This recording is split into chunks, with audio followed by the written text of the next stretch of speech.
Hello everyone, welcome back. To those of you who don't know me, I am Laura. This channel is cultery, basically talking about cultural obsessions, phenomena, things that may function kind of like a cult, whether that's MLMs, obsessive fandoms, or actual cults or extreme religious groups. Today we're going to be diving a little bit back into that MLM territory. As well as making videos about this type of content, I also really enjoy cooking, so whenever I'm eating something in a video and it's just about lunchtime, I also want to make sure that I link to a video where I'm doing that recipe. So for today, it might look a little weird right now. I apologize because I already mixed in the pesto, but it's this strawberry cherry tomato and mozzarella kind of pasta salad. It's not pasta salad. It is neither pasta nor salad. I apologize for saying that. I don't know exactly what to call it, but it's a nice, refreshing summer meal with a lovely pistachio pesto and some basil. Pretty much anything that has basil in it, you've got me sold. So, getting started today, like I said, we're going to be talking a little bit more about MLMs. I thought that I would dive into Reddit to kind of comment on some MLM horror stories that are out there and kind of explain to you guys, again, some of the predatory tactics that these groups use and why it's really not a good idea to be joining any of them.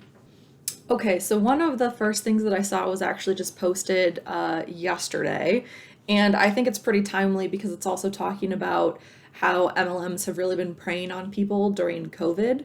So this person says, I've always been open on social media about being unemployed, lost my job when COVID hit the US, and boy, the amount of MLM Huns that tried to manipulate me since then. Not saying the names of the companies, telling me things that I later found out were straight up lies. Example, oh, I live on the beach and work on the beach thanks to this MLM. Later, I found out that's actually her mom's house on the beach, not hers. And another one tried to convince me that the little savings I had left should be invested into Arbonne, and she was befriending me for about a month before she pitched me the opportunity. So I genuinely thought I made a connection on IG, and I almost fell for it because I was in an extremely vulnerable place back then. This is how I got into anti-MLM. What some of these consultants are doing is so problematic and frustrating. And this person brings up three really good points. The first one is that a lot of the time these MLMers won't tell you the name of their companies, which I think should kind of like raise a little bit of a red flag. If they want to suck you in and kind of indoctrinate you before you can Google, name of company plus scam, that's the reason. They want to really get you invested before you even think of doing any of that research for yourself, looking up anything about the company that could be bad, because mostly a lot of the time the stuff out there is not favorable. So if anyone's telling you about an amazing opportunity and they're not being straight up about what the name of the company is, that's always a little bit fishy. Another thing that this person was talking about is these kind of false claims of a great life, grand circumstances.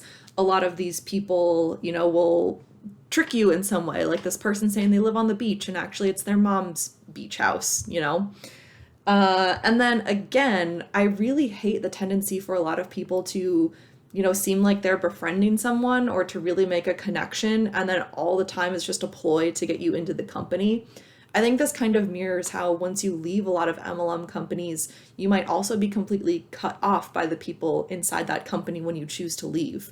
The connections that you make aren't really genuine because the loyalty of the people inside these organizations is always to the MLM, and that kind of relates to, cult-like behavior and programming. They don't really care about you at all. Take a bite break. Okay, so this person says, my mom is angry at me for not joining her MLM cult. Again, this was posted pretty recently.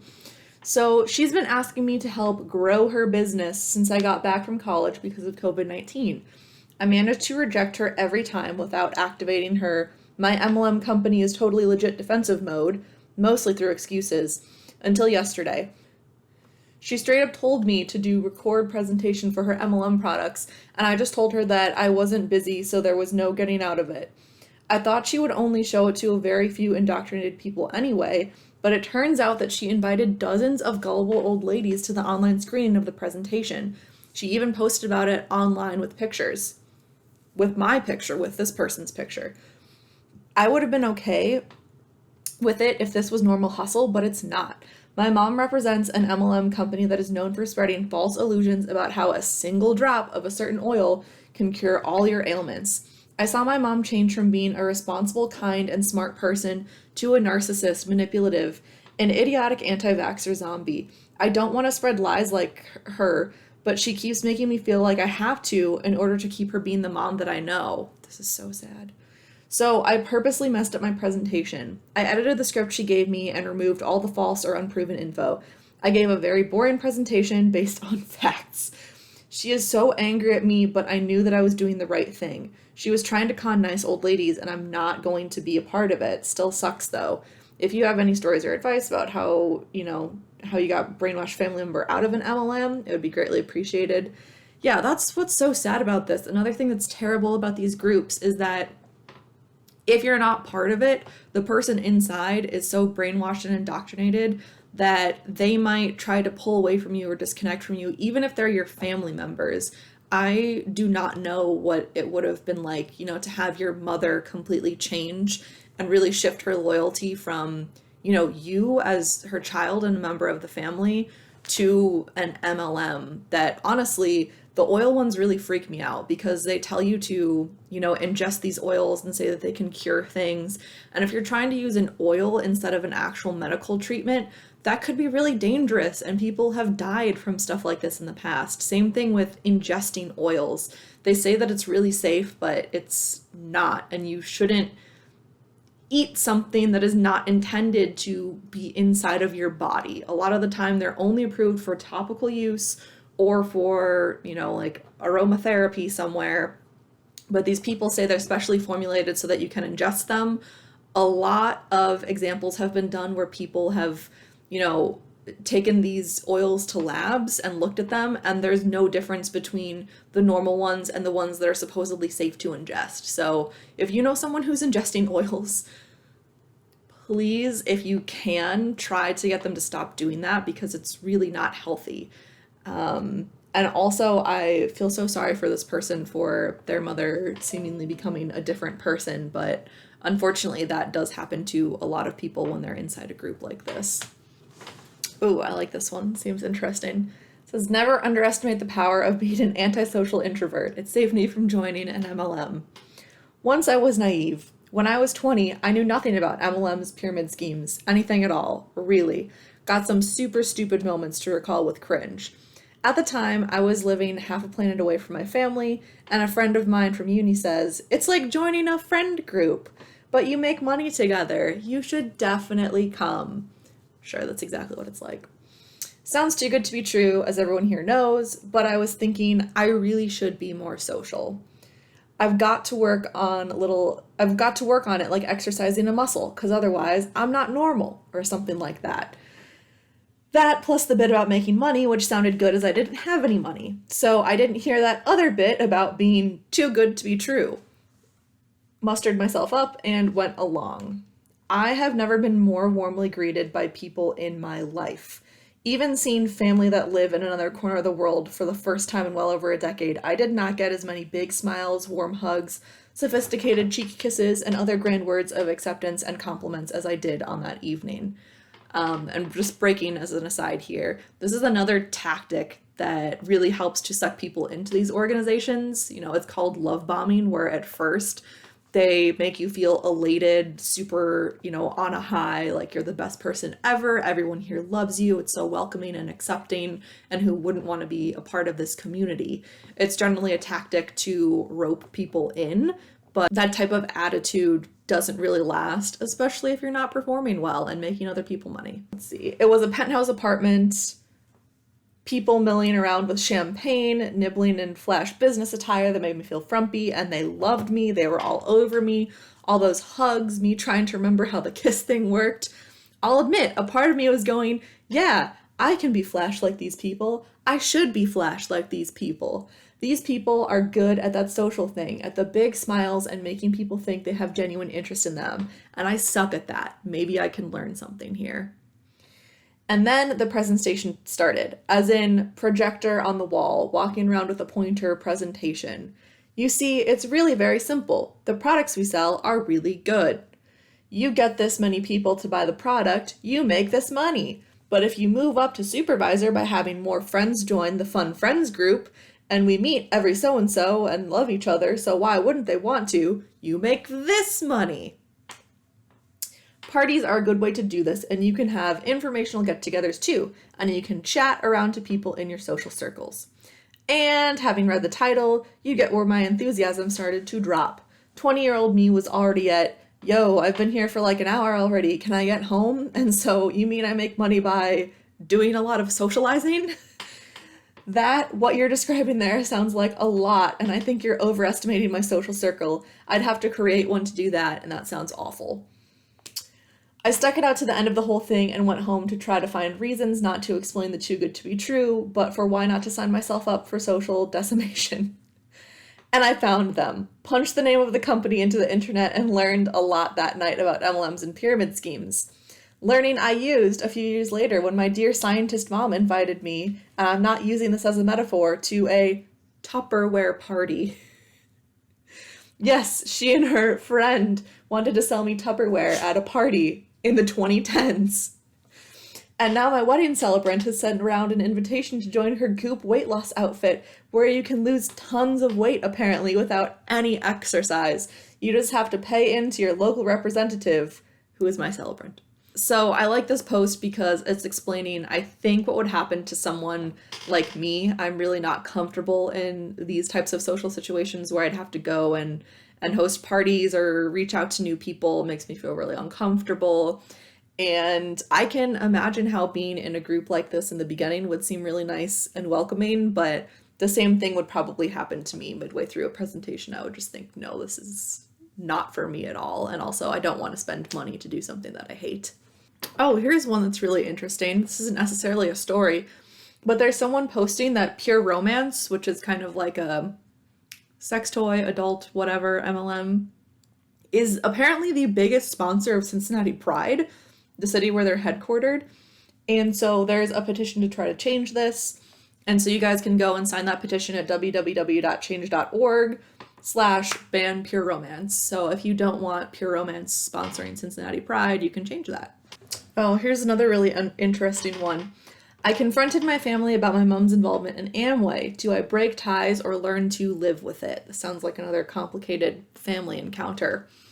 Hi all, wanted to get your thoughts and perspectives on my situation. Story goes back to 2014 when my grandmother had a fall, which pinched and damaged a nerve in her back. This resulted in a drop foot, which means she can't walk unassisted anymore. Due to her old age, surgery was too risky, so her rehabilitation began. One day at the local temple, a lady suggested she go on vitamins and shakes to help improve her health, and using Amway products to help improve her health. My mom was very interested in the products and used them to make shakes and saw my grandmother and grandfather's health not improving, but it was definitely maintaining their health to the point that she saw their health get worse when they didn't drink the shakes. The pitch was to use a range of vitamins, protein shakes, and have it every morning as a meal replacement to ensure my grandparents were healthy. Next thing you know, we have a research doctor pitching how he can cure cancer and that everyone should use the products. My mom was anemic and started taking these shakes and was able to see results as she was able to donate blood and plasma, and she uses her experience to sell and recruit others. At first, I thought it would be a phase and she would eventually get over it. However, she is now 5 years into the business and has not made any profits. Again, that's not unusual. A lot of the time, someone might become kind of like an evangelist for these MLMs, but a lot of the time, they're not actually making any money. She sees the health benefits and her interpersonal skills have improved in the last 5 years, which is another benefit in her eyes, and she sees the money being spent as an investment in herself. What started as a hobby was then pitched as a business, and after 3 years, she quit her job to work on it full time. This has resulted in 2 years of lost income of her teaching job, where she was making approximately $100,000 a year, and spending approximately $20,000 a year for 5 years on Amway products and business-related expenses. See, this is the problem. Even if you might actually like a product from an MLM, their ultimate goal is just to get you to lose money and join them and make others join so that they can get more money from them. And it ultimately results in a loss. You're really pressured to stop your full-time job and invest everything in these companies. And this woman has been operating at a loss for several years now. Let's see. I've been on every Reddit group related to MLMs, listened to podcasts, watched YouTube videos related to MLMs, which has built up anxiety within and anger towards MLMs. In terms of family dynamics, my dad was against it at first, but she still got involved. But 5 years later, his position is that he supports his wife and supporting my mom in what she wants to do with her life. My sister is not financially savvy and lives at home with my parents and sees this as an opportunity for her mom to finally pick and choose an opportunity for herself, as she grew up in a family where she followed and supported others and now feels liberated. I moved out a few years ago and I live in the city with my wife. However, my parents live in the suburbs, so I've not had to deal with it day to day. I feel like my sister and dad live with it every day. My relationship with my mom is non-existent. I was negative about the business, and so over the last 2 years, she's not spoken to me about her business, which again is terrible, but not necessarily unpredictable based on the kind of cult-like mindset a lot of people have in these companies.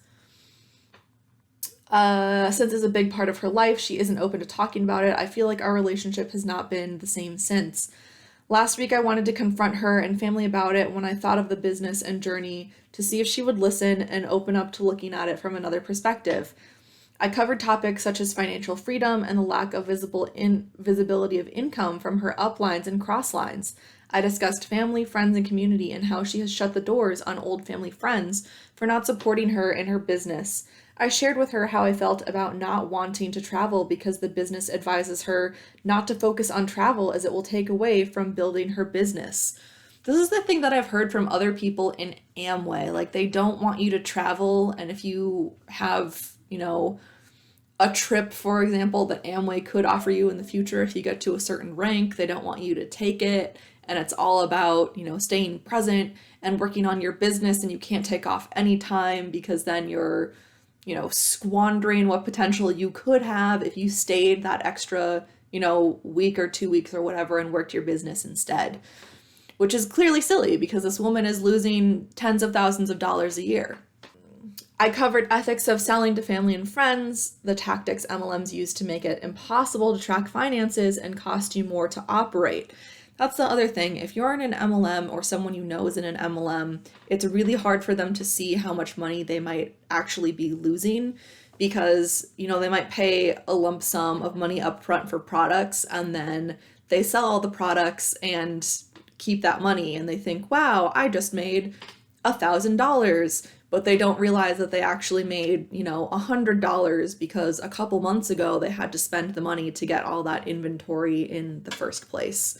So it's really important if, you're in an MLM or someone you know is in an MLM to have a spreadsheet and keep track of all those expenses, keep track of every single expense that you make for your business, which you should do in a real business anyway. And at the end of a couple months, see how much you're actually making. And if someone is in an MLM and you think that might be a good way for them to see, that they might actually be losing money or that it's not as lucrative as they think it is, it could be a good way to help people to understand that they're not making money. The discussion went on for a few hours and she was dismissive and said some remarks targeted me, such as, "Why should I get my health advice from you? You are not healthy." And "Are you financially stable or able to retire, or are you a millionaire?" The thing is, the mom isn't any of those things either. She's not financially stable. She's losing money and she's far from her way to being a millionaire. I kept my cool and didn't let anger or the responses get to me. That's good. At the end of the discussion, my mom wanted to continue and said we should not meddle in their finances or decisions. Dad's view is that he is okay with the losses because the business makes mom happy. He's also very worried that if mom quits, she will be depressed and that would be worse. So he's happy to bear the costs. And my sister wants to support my mom because this is the first decision she's made on her own and it's her choice at the end of the day. My wife supports me, but she doesn't want me to lose my relationship with my mom. After the meeting, I said I needed days or weeks to think about if I want to have the business in my life. Has anyone experienced this or has thoughts on how I should proceed or handle it going forward? Yeah, it's just really difficult, and situations like this happen all the time where you kind of have to choose between the person and the MLM. And for me, I think even if it's really frustrating to have this in your life, I would probably choose my mom, not sever that relationship and maybe find some ways to be there for her, or, subtly hope that you can reveal some things about the business to her. At least just keep that connection in your life. It's not like she's trying to make you join the MLM or she wants to disconnect from you. I can understand how frustrating it is to see someone really self-sabotage their life this way, but I think ultimately you being there for them, and maybe if things get hard, being there to provide the facts and information that they might need, might be the best thing in the end. But that's just my personal opinion. I haven't gone through something like this. But for me, I'd want to do everything I could to keep that relationship with my family, even if it was incredibly frustrating and difficult, like this situation. And that's all I'm going to do for today because I have to get back to work. This has been my lunch break. If you thought some of these stories were interesting, or you enjoyed hearing someone talk about the predatory tactics of MLMs, I'm going to make more of these videos. And like I mentioned earlier, if you like recipes or find that interesting as well, I'm making some more of those videos. So like before, the recipe for this salad, for lack of a better word, is going to be linked up above. I have more anti-MLM content, other videos coming. If you have, any comments you would like to leave, feel free to do so. If I got something wrong, also feel free to let me know. I'm very open for, discussions and fixing things if I'm mistaken about any information. Like and subscribe if you enjoyed the video because I'm planning to make more, as I said. And if you have any other stories or suggestions or anything like that, feel free to leave that in the comments section as well. So thanks, hope you all have a great day, and I'll see you in my next video. Bye.